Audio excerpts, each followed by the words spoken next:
Workplace Pensions Direct on Stray FM's Business Hub. If you're in business, you should know about auto-enrolment pensions by now. Either you should have plans to put one in place or already have one in place for your workforce. I'm delighted to welcome to the Business Hub Keith Humphrey, Chief Executive of Workplace Pensions Direct, and Steve Conley, Managing Director of Workplace Pensions Direct. Thank you both for joining us. Now, good time to have you here because very recently the pensions regulator has released some information about businesses that are perhaps not meeting their obligations with workplace pensions. That's right. So they release a bulletin once a quarter called the Compliance and Enforcement Bulletin. And the information in it is just remarkable, really, because the number of businesses that have been fined has doubled in just one quarter, in just 3 months, compared to the previous 3 years. There's a number of businesses that are now getting CCJs for not paying the fines. So that's effectively being taken to court, isn't it, Steve? It is, yes. So the process is they're given a fixed penalty notice of £400 for not meeting their duties. Then there's a period of about 28 days where they have to put right what they haven't put right. And then escalating penalties come in. For a business that has about 4 staff, that's £50 a day until they get things right. For a business that has 5 or more staff, it's £500 a day. It could be up to £2,500 a day until they get things right. And if they don't pay the fine, then they go to the Crown Court. And so far, 66 businesses, according to the report, have appealed the fine, and in all 66 cases the businesses lost and the regulator won. What we're finding, Tom, out of interest is that there's a lag of the time in which companies are responding to this, and so there is definitely an element of people putting their head in the sand about the reality of the situation.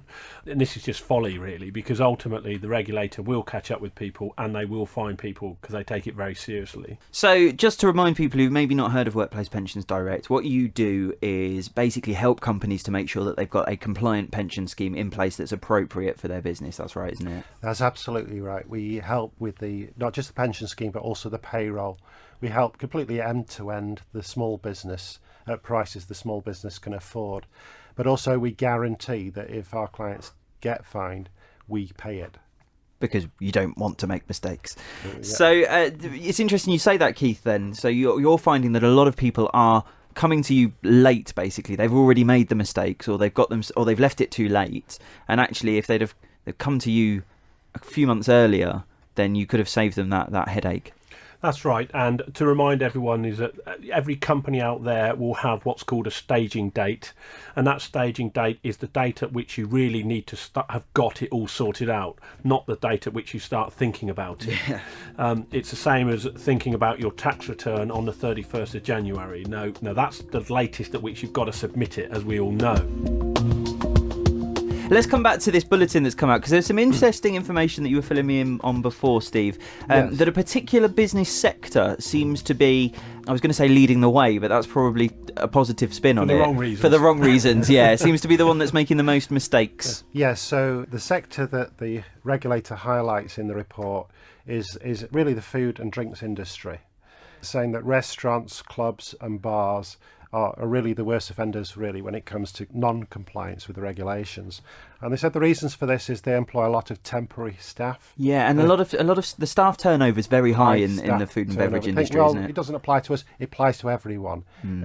Every worker from the age of 16 to 75, you have duties, you have responsibilities of the full-time, part-time, 0 hours contract. Even if you simply just have a nanny that comes and looks after your child for a few days a week, that is classed as a worker. Wow. And you have to provide a pension scheme for them. So they thought this doesn't apply. And I think that is probably a key message. I imagine a lot of people are thinking, well, I don't have any full-time contracted staff, permanent contracted staff in my business, so maybe this doesn't apply to you. The message to them is, if you employ someone, you pay someone to do something for you, you need to provide them a pension. I would also say is that what's part-time got to do with it? Yeah. If we go back a generation or two, if our grandparents used to work part-time at somewhere like British Leyland, they were still in the pension scheme, albeit on part-time hours. And so these part-time doesn't mean that you're an inferior employee on the basis of pension, and the legislation is trying to reflect that. Absolutely. So then, I guess the real message is that if you have any questions about this, and if it's setting off any kind of alarm bell in your head, if you're a business owner, or if you're a worker in a business and you haven't received any information about this, then you should be asking yourself questions and finding out more about this, shouldn't you? My advice to you, if you're a worker, particularly in the food and drinks sector, you should have received a letter by now from your employer. If you haven't, about your pension scheme, then it might be worth checking. You can make a simple check. On your payslip, you have a PAYE reference, and you can just check that on the regulator's website, or you can call us and we'll check it for you. And that'll tell you the date that your employer should have a pension scheme in place by. Now, if that date has passed, there's obviously a problem. If it's close, there's probably still a problem. If it's some way to go, then get organised. Yeah, there's time to get organised. Now, if you are a business owner, manager, or maybe it might even be worth workers, if you've got a real consideration, you can find out more. You can find out more on your website, can't you? You can. So our website address is www.workplacepensionsdirect.co.uk. Keith, Steve, thank you so much for enlightening us on that, and hopefully people will be starting to take that very seriously if they haven't already. Workplace Pensions Direct on Stray FM's Business Hub.